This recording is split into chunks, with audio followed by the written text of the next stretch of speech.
दोस्तों, जीवन में मन का शांत रहना बहुत ही जरूरी है। आपको जिस भी क्षेत्र में सफलता चाहिए तो उसके लिए जरूरी है कि मन आपका शांत रहे। सुबह के समय की बात है। सुबह के समय कैसे अपने काम निपटाने के बाद गौतम बुद्ध जी अपने सारे शिष्यों के साथ एक जगह इकट्ठे हुए। तथागत गौतम बुद्ध जी ने उपदेश देना शुरू किया। उन्होंने कहा, आज मैं तुम्हें ऐसे इंसान की कहानी सुनाता हूं जिसके पास सब कुछ था, फिर भी वह दुखी था। गौतम बुद्ध बोले, एक नगर में एक सेठ रहता था।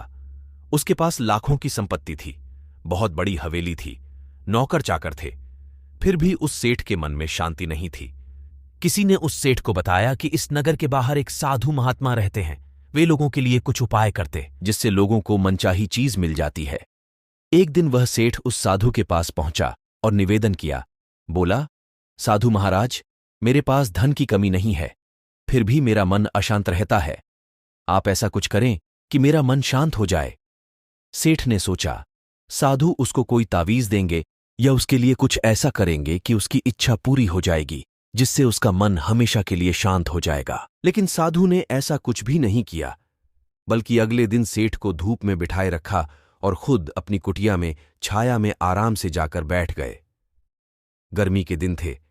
सेठ का बुरा हाल हुआ। सेठ को बहुत गुस्सा आ रहा था, लेकिन उसने किसी तरीके से खुद को शांत रखा।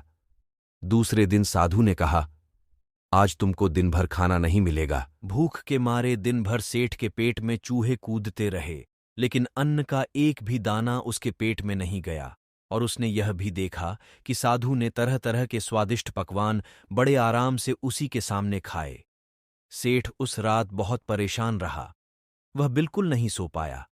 वह रात भर सोचता रहा कि साधु तो बड़ा स्वार्थी है। तीसरे दिन उसने अपना बोरी बिस्तर संभाला और चलने के लिए तैयार हो गया। तभी साधु उसके सामने आकर खड़े हो गए और उससे पूछे, सेठ, क्या हुआ? सेठ बोला, मैं बड़ी आशा लेकर यहां पर आया था, लेकिन कुछ भी ऐसा नहीं हुआ। उल्टा मुझे ऐसी मुसीबतें उठानी पड़ी जो मैंने अपनी जिंदगी में कभी नहीं उठाई थी, इसलिए मैं जा रहा हूं। साधु मुस्कुराकर बोले, मैंने तुमको इतना कुछ दिया, लेकिन तुमने कुछ भी नहीं लिया। सेठ ने आश्चर्य के भाव से साधु की ओर देखा और बोला कि आपने तो मुझे कुछ भी नहीं दिया। फिर साधु ने बताया कि सेठ, अच्छे से याद करो, पहले दिन मैंने तुम्हें धूप में बिठाया और मैं खुद छाया में बैठा रहा, तो मैंने तुम्हें यह बताया कि मेरे ऊपर पड़ रही छाया तुम्हारे लिए कोई काम की नहीं है, लेकिन यह बातें तुम्हारे समझ में नहीं आई। फिर मैंने अगले दिन तुम्हें भूखा रखा और खुद बहुत अच्छी तरह भोजन खाया।